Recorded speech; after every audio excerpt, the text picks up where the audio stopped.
Leyenda cómo ahorcaron a un difunto. El domingo 7 de marzo de 1649, los vecinos de la Nueva España que transitaban por las calles del Reloj y delante de las casas arzobispales situadas entonces en la que es hoy primera calle de la Moneda, esquina sur-este, con la del licenciado Verdad, como a las 11 horas de la mañana, presenciaban admirados un espectáculo muy frecuente en aquella época, pero raro por sus circunstancias especiales, del que vamos a recordar.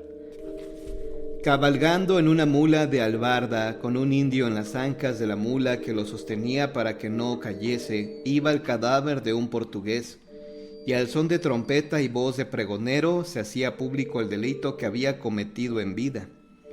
«Sepan los habitantes y estantes de esta ciudad de México», gritaba el pregonero, «como hoy a las 7 horas de la mañana, mientras oían misa los presos de la cárcel de Corte, este hombre que había quedado en la enfermería a excusas de que estaba malo y que se hallaba ahí preso por haber asesinado a un alguacil del pueblo de Iztapalapan, en el ínterin que los dichos presos oían la dicha misa, se bajó a las secretas y se ahorcó, o sin que nadie lo viese ni lo sospechara». Aquí el pregonero tomó aliento y con la misma voz que antes continuó. «Acabada la misa y buscándolo los carceleros lo encontraron como se ha dicho.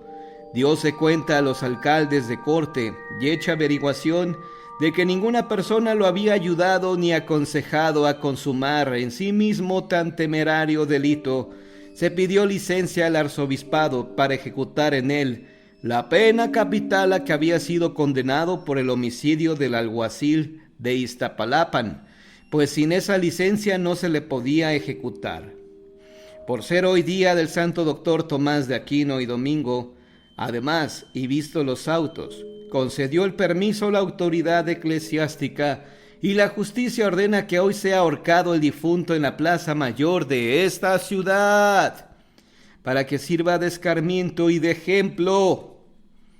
Poco a poco el número de los vecinos curiosos que seguían al cadáver creció mucho por la extrañeza del suceso, pues sabían ellos y habían visto a menudo que cuando la Santa Inquisición relajaba a los reos, eran quemados en efigie si estaban ausentes, o sus huesos desenterrados si habían muerto, pero que la justicia del orden común lo hiciera en un difunto no era cosa que se repitiera con frecuencia.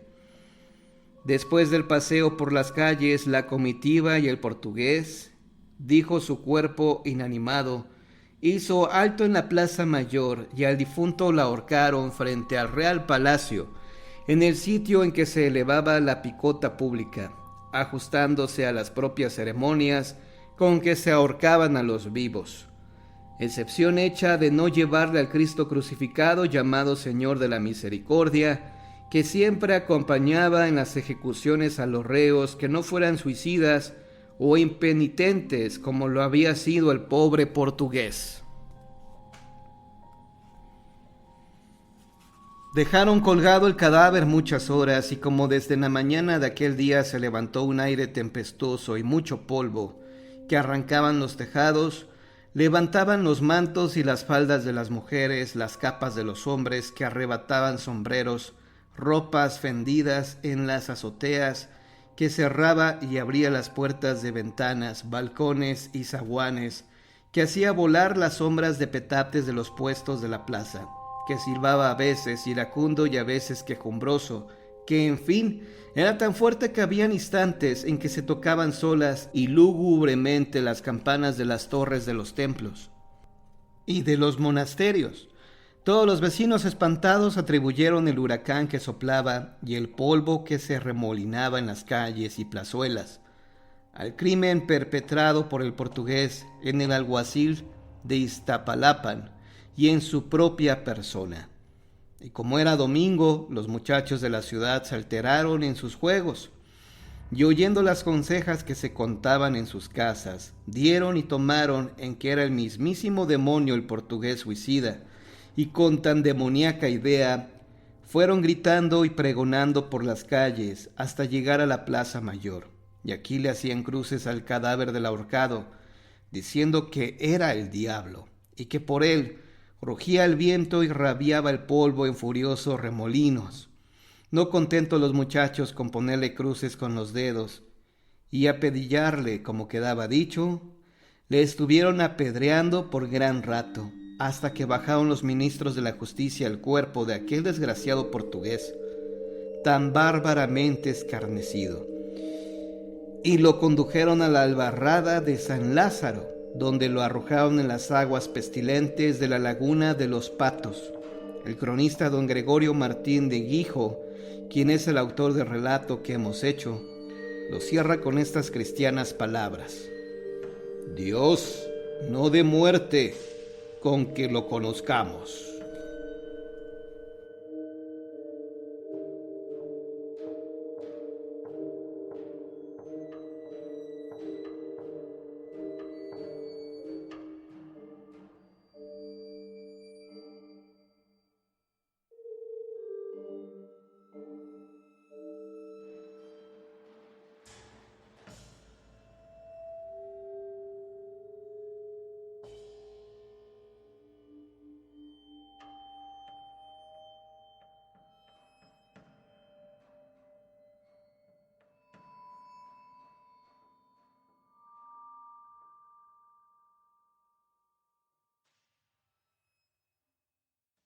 El regreso del ahogado, leyenda de Veracruz.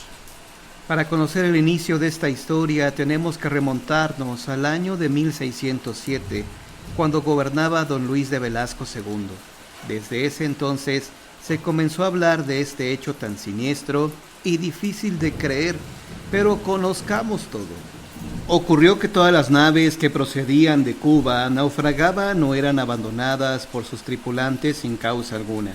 Se creía que a poco de haber abandonado las costas de aquel país para dirigirse a Veracruz, en cierto paraje del océano, el mar se embravecía de pronto. Los marinos se esforzaban por dominar la embarcación, pero un terrible espectro se aparecía de la nada, haciendo que hasta el más valiente se arrojara al mar. Luego, el mar se calmaba poco a poco, pero para ese entonces el barco ya no llevaba tripulantes. Al ver las naves tan completas y sin rastros de saqueo, las autoridades se asustaban cada vez más, pues eso era señal de que no se trataba de piratas, ni nada por el estilo, sino que se trataba de algo aterrador y sobrenatural. Entretanto, en la corte del virrey se recibía la visita de un enviado del monarca español. Este hombre iba a desposarse con una joven criolla a quien todavía no conocía, por lo que el virrey lo llevó hasta su casa para presentarlo. Se trataba de doña Dolores de Juárez, joven conocida por su gran hermosura. No cabe duda que este enlace será el mejor logrado de mi vida, se dijo al momento en que vio a doña Dolores. La identidad del joven era en realidad otra, y es de aquí de donde precisamente parte el misterio del ahogado. Garcés de Balbuena, como en realidad se llamaba, había conocido a don Felipe de Chávez y de la Reguera, como se hacía llamar, en un navío. Balbuena no era precisamente el hombre lleno de virtudes que creía de la Reguera, y entre sus temas de amoríos lo entretuvo hasta entrada la noche. El mar se había picado y don Felipe se encontraba indispuesto para seguir escuchando las historias de su nuevo amigo, por lo que decidió retirarse a su aposento. Fue entonces cuando a Balbuena se le vino esa terrible idea a la mente. A nadie le parecerá extraño que se cayera por la borda. Después de todo, se encuentra tan mal que no levantará sospechas el acto, se dijo. Tomándolo del brazo, Balbuena lo condujo a cubierta con las palabras falsas de que lo llevaba a su aposento. Sin embargo, una ráfaga de aire lo hizo despertar, pero ya era demasiado tarde. El despiadado hombre tenía controlado a don Felipe. «Este será su alojamiento eterno», dijo Balbuena mientras lo arrojaba al mar. «¡Maldito eres!», dijo don Felipe, «y maldito será tu destino». «No lo creo», aseguró Balbuena. «Yo tomaré tu lugar y desposaré a la mujer que tanto deseas».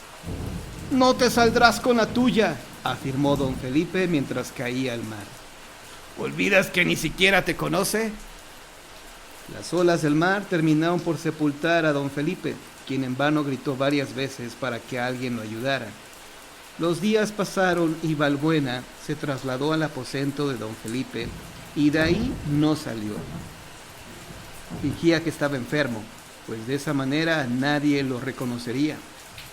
El navío tocó tierra la mañana del 12 de septiembre de 1607 y como el temible hombre llevaba las ropas de don Felipe, nadie sospechó que no se trataba de él. Momentos después fue transportado a la capital, donde se entrevistaría con el virrey. Y es aquí de donde partimos nuestra historia, porque desde aquel día el fantasma del mar comenzó a aparecerse. Balbuena estaba fascinado con su siniestra usurpación. La mujer con la que se desposaría era en verdad muy hermosa, y los lujos con los que ahora vivía se le hacían la mejor recompensa a sus fechorías. Es bella la damisela que tomaré por esposa en nombre de don Felipe, se decía al tiempo que reía y se desvestía. Cuando se disponía a dormir, algo comenzó a formarse en el espejo que adornaba la habitación. Un ser descarnado y lleno de algas salió poco a poco del objeto. ¿Qué pasa?, gritó. Tienes que volver, dijo el ser. Tienes que hacerlo, y ahí es donde morirás. Balbuena se cubrió el rostro al momento y como por arte de magia, el ser desapareció. ¡Oh, fue una visión!, se dijo tratando de tranquilizarse.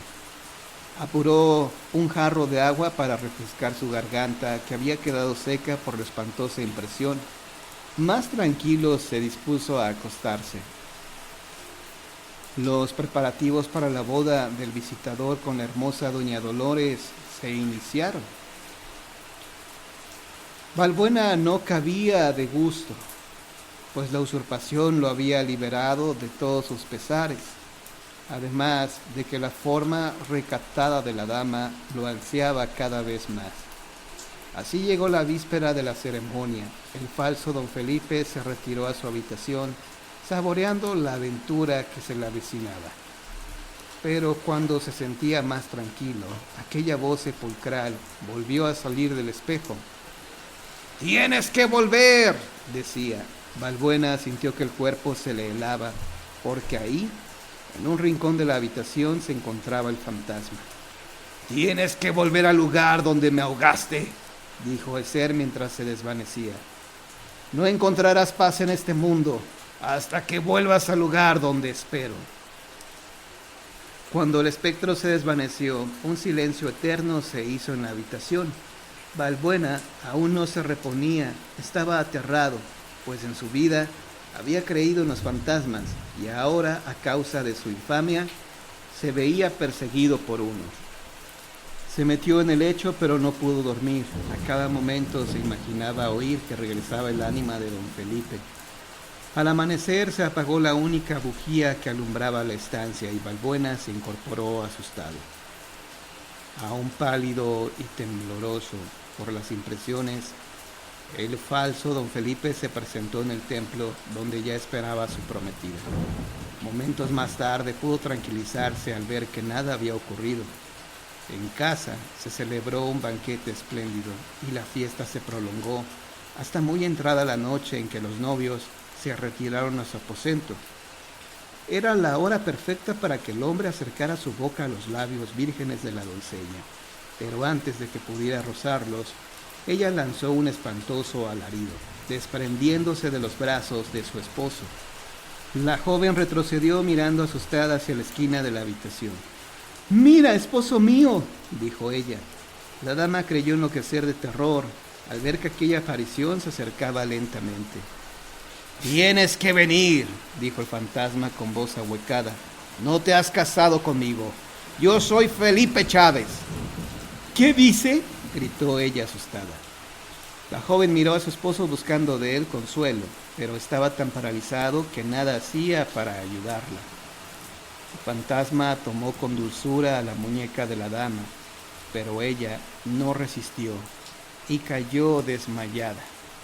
El espectro del ahogado desapareció en ese momento, dejando empavorecido y temeroso a Balbuena. Cuando pudo reponerse del sobresalto, levantó a doña Dolores para colocarla en el lecho, tratando de reanimarla por todos los medios. Pero la dama, a pesar de estar viva aún, se encontraba fría y yerta como la muerte.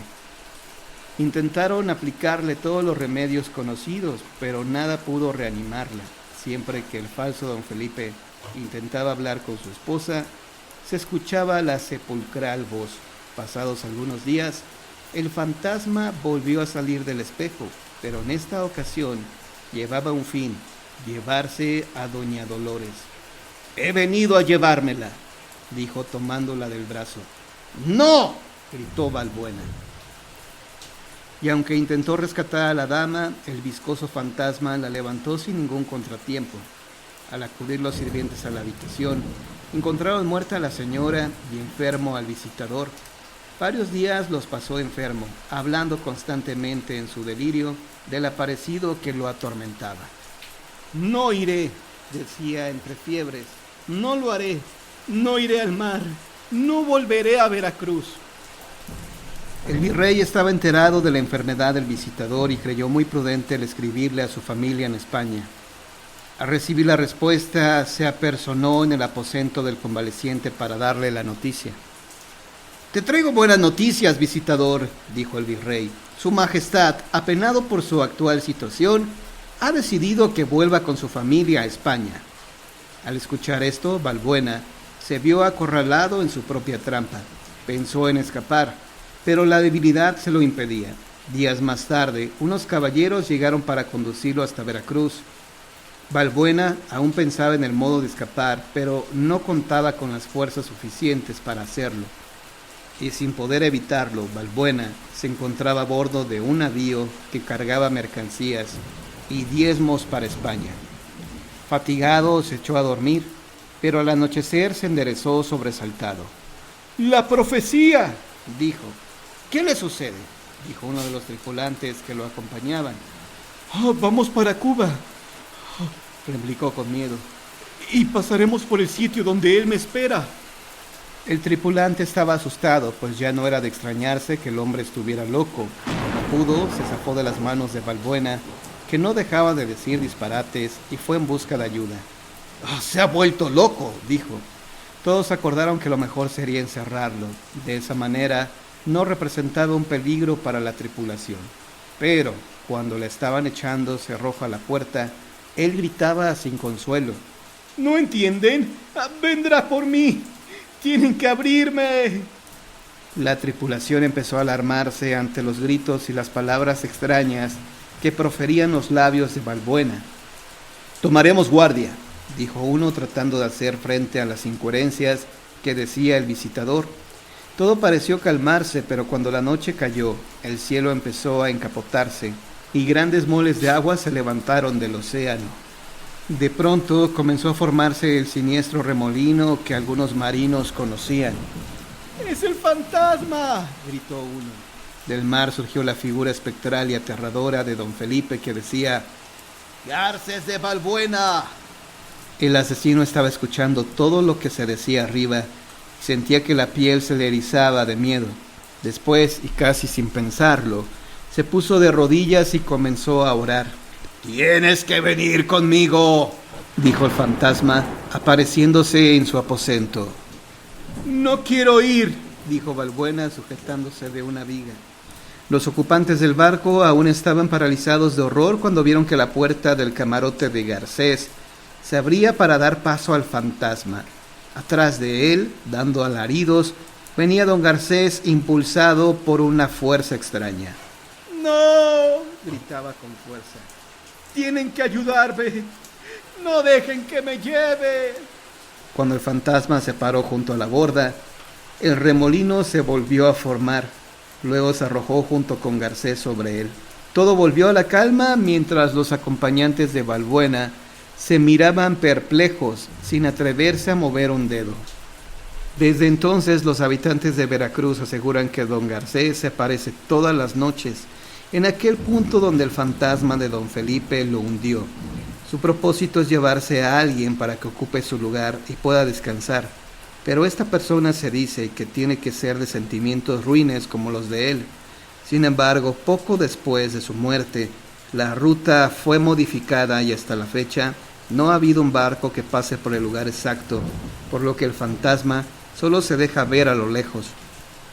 Así que si usted algún día viaja en barco rumbo a Cuba, no olvide volver su mirada hacia el mar. Quizá en un golpe de suerte pueda ver aquella alma en pena.